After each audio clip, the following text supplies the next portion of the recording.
One quiet night, a little girl named Luna was getting ready for bed. Suddenly, something amazing happened. A tiny golden light floated through her window. "Hello," said the light. "My name is Lumi, the magic light." Luna blinked in surprise. "A talking light?" "Yes," said Lumi happily. "I travel around the world helping people." "Helping people how?" Luna asked. "Watch this," said Lumi. The magic light floated into Luna's room and gently touched her messy toy box. Poof! The toys began to organize themselves. "Wow!" Luna laughed. Then Lumi floated outside. In the garden, a sad little flower was drooping. Lumi shined softly.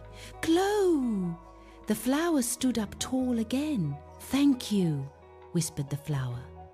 Next, Lumi helped a lost kitten find its way home and helped the moon shine brighter in the sky. Luna smiled. "You're not just a light, you're a kind light."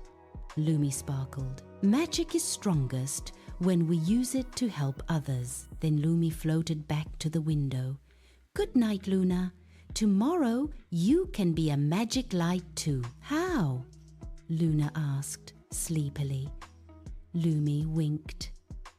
"By being kind." And with a soft glow, whoosh, the magic light flew into the stars. Luna snuggled into bed and whispered, "Tomorrow I will shine too." And she fell fast asleep. The end.